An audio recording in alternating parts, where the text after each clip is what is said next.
Hi everyone, this is Jim. Welcome to Round 9 coverage of the U.S. Women's Chess Championship taking place in St. Louis, Missouri. For Round 9, I selected this game between Irina Krush and Tatev Abrahamyan to take a look at. So Irina and Tatev are both veterans of the U.S. Championship. They've played in it several times before, and Irina has won and is the pre-tournament favorite. But at the moment in the tournament, she's a half point behind the leader, Katerina Nemcova. Started off really strong and is still in the lead by half a point. But Irina has been gaining ground on her over the last few rounds, and now with white pieces, she's hoping to pick up another point. So Irina kicks off with d4, and Tatev selects knight f6 to respond. And after c4, e6, knight to c3, we get the Nimzo-Indian, a very sound defense for black with bishop to b4, pinning the knight and preventing the e-pawn from coming forward. So queen to c2 is chosen by Irina. This is the classical variation and a very popular way to play at the top level. Black can just castle here. And now the most common move is a3. And that's not played in this game. I just wanted to mention the idea. After a3, bishop takes knight, queen takes is what white intends to play, picking up the bishop pair without suffering any pawn damage. But the deficit at that point, the problem with white's position at that point is that she's behind in development. Black has already castled and got one piece developed, whereas white's still a few moves from castling and only the queen is out. So interesting position with pluses and minuses.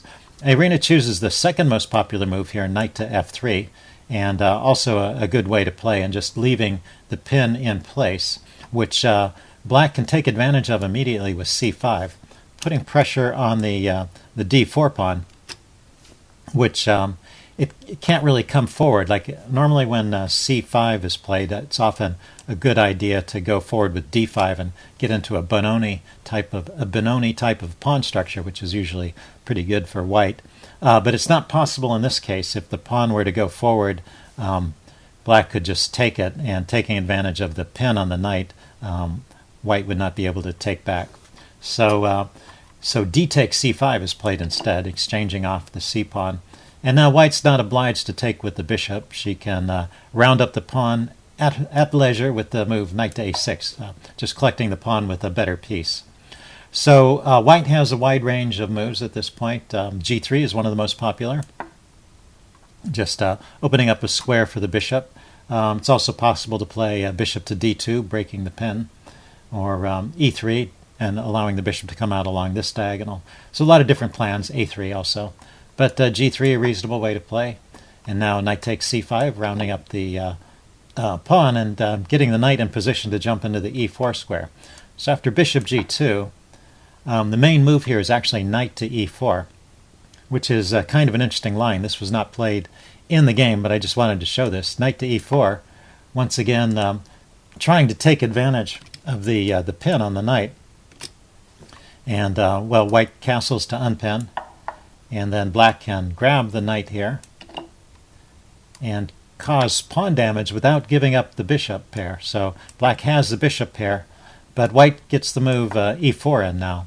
And so even though white's pawns are a bit damaged, if we highlight the damaged isolated and doubled pawns, that's kind of a weakness for the long run. But in the short run, white has succeeded in getting all her pieces out except, well, the bishop needs to be developed, getting her king to a secure location, and having quite a lot of central control with these advanced pawns, clamping down on the d-pawn. So black has a backwards d-pawn and is now a little bit behind in development.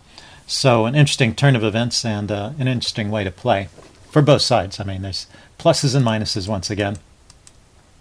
But Tatev decided to go with another line, and so after b6, we're in a bit of a rare line of the Nimzo-Indian, and it seems a bit risky on the surface because there is this attack lurking against the rook in the corner whenever the b-pawn moves forward.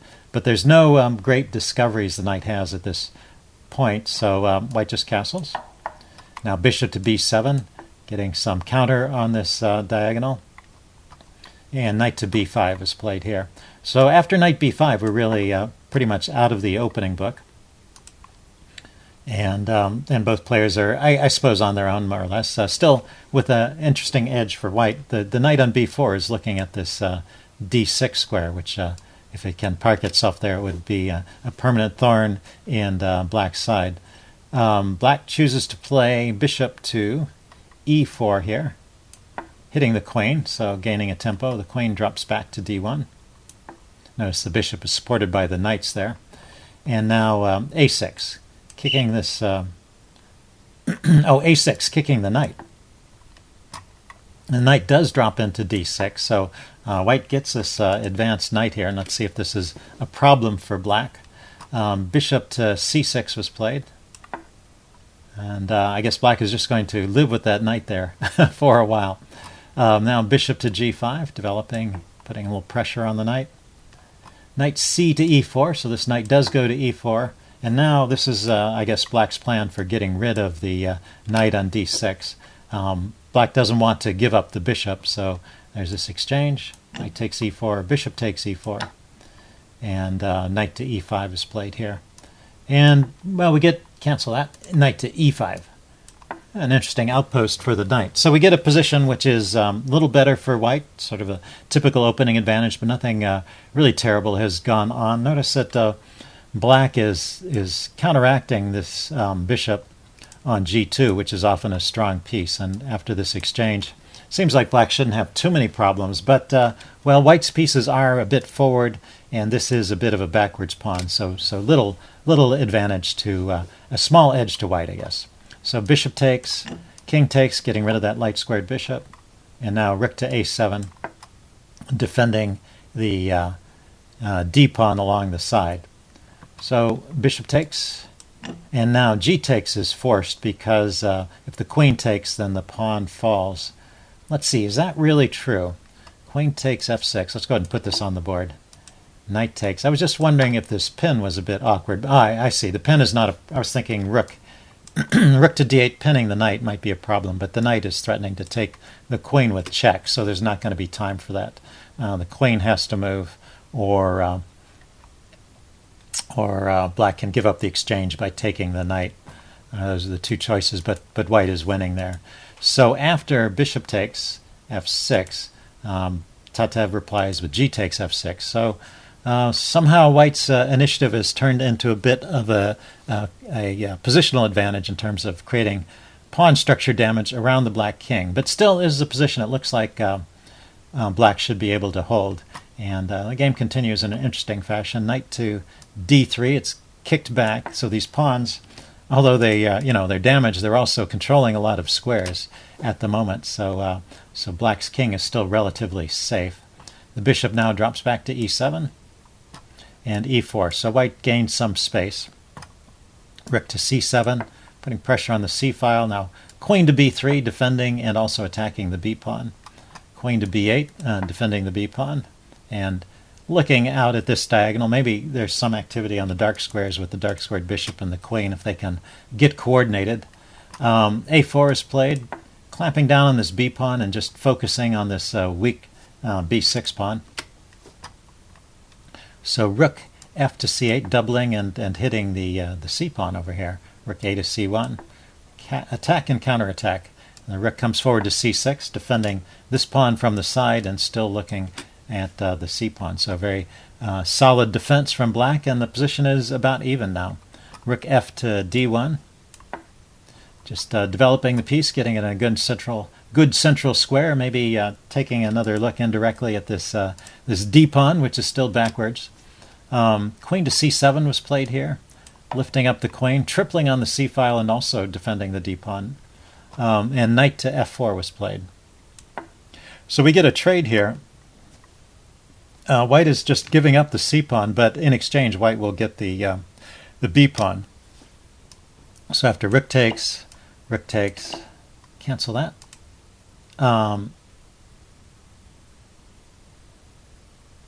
Rook takes c4. Rook takes d7. I forgot about this. Yeah, there was a neat tactical trick here. So the trade is of the c pawn against the d pawn, and Irina spotted this neat tactic. Rook takes d7. So This pawn on the back, the rook on the back rank is hanging, and if the king were on g1, it would go with check, and black would be winning because black could take the rook and then take this rook. But as it is, if black takes the rook, then the rook will take the queen. So the best move here is queen takes d7, and now white can get the rook back by taking here on c4. Rook takes c4, rook takes c4, queen takes c4. And we get this position where the pawns are basically even. We have 2 pawns against 2 pawns over here on the queen side and 4 on 4 around the king side. There is a slight weakness that black has, and that one of these pawns is doubled. And then we have this interesting material balance where the queen and the knight are set off against the queen and the bishop. And one of the rules in chess is that the queen and knight make a really excellent team for attacking. They're a very dangerous attacking duo, and that's what we will see in this game. And it's pretty interesting because at this point the game is really just about even. No advantage to either side.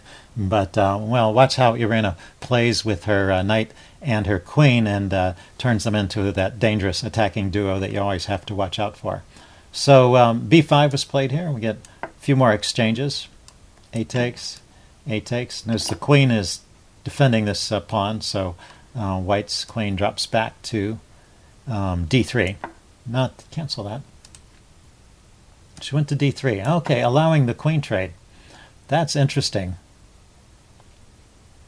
I would be tempted, well, especially knowing the outcome of the game, I would be tempted to trade queens. It could be that Tatev thought that she had better chances with the queens on. Yep, I guess so. Anyway, she played queen c6. Pretty interesting decision there. f3 was played.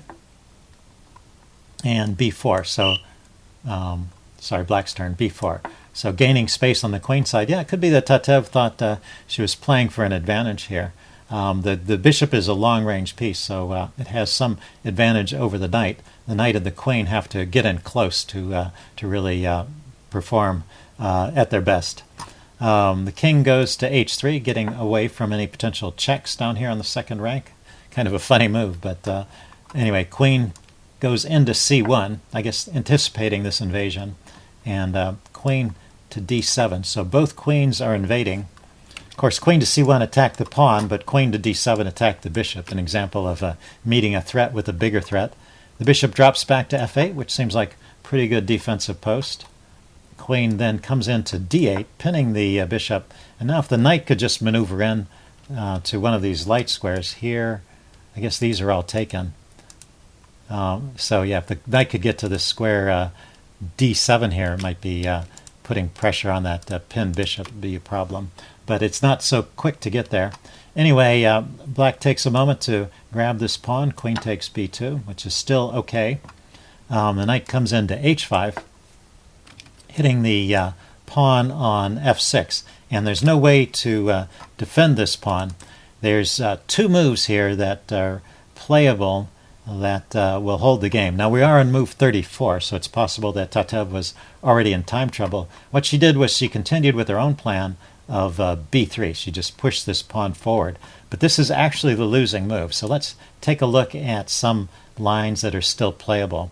Now this pawn on f6 is going to be lost. Actually, the key point that maybe is not obvious is that this g5 square needs to be protected. And so one of the moves that could be played here is h6. Just just pushing that pawn forward and taking control of the g5 square. And then after knight takes f6, king to g7, knight to d7 going after the bishop. So the knight did manage to make it to the square, but the king has come forward to unpin the bishop. The bishop can come out to d6. And this is a position that's playable. It continues on. It looks like it's a bit dangerous, but the bishop is guarding against the queen check there. And of course, black has dangerous threats of her own. The engine rates this as completely equal, 0, 0, 0. So let's back up in this position. Another way to defend that g5 square is with the move queen to c1. And this is also given by the chess engine.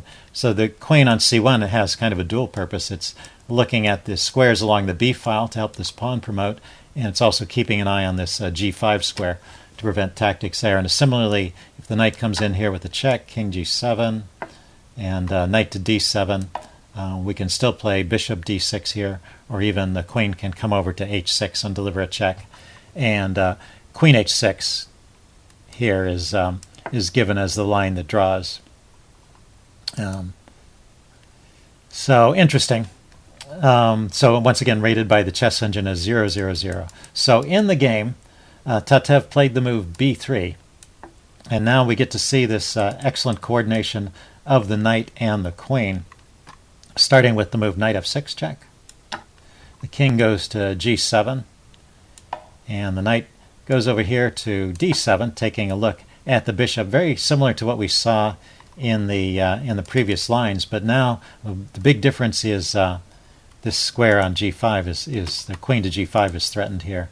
Queen to a3 was played. Also, there's two threats, right? There's queen to g5, and there's also the threat of just taking the bishop on f8. So queen to a3 at least meets one threat. It defends the bishop. But now queen g5 check is played, and where can the king go? There's only one square, king h8, that's forced. And then queen to e5 check, delivering this check along the diagonal. And what's possible here? If you try to interpose with the bishop, then let's take a look at this. Queen to... Yeah, this loses to queen to b8 check, because the bishop has to come back, and then that loses a piece. So at this point, what she tried, king to g8. Let's see, f6 was another possibility, but once again, this gives up material, f6, and just queen takes, or queen to... yeah, queen takes f6 check is winning again. So what Tatev tried was king to g8, and now there's a mate in 3, starting with knight f6 check. So the king goes to either g7 or h8. King h8 was played. And now, if you want to guess the final move, see if you can figure out the best way to mate here. Okay, I'm going to give the answer away. It's queen to h5. So this threatens the immediate. Queen to h2 checkmate, or h7 checkmate, and it's unstoppable. h6, just queen takes f7, coming in that way. Or bishop to h6, queen takes bishop. King to g7. Then we have, yeah, I guess this is one way it might have gone. King to g7, trying to escape here. Then queen g5 check, forces the king back to the center, back to h8, and then the queen comes in here with the knight supporting it. So that's a good example of coordination of the queen and the knight. And so after the move queen to h5, Tatev resigned, giving the win to Irina. So with this win, Katerina Nemcova drew in her game in this round. So Irina Krush and Katerina Nemcova are tied at 7 points. And then in third place, 1 point behind them, is Nazi Paikidze. So that's where things stand after 9 rounds. See you again soon. Bye.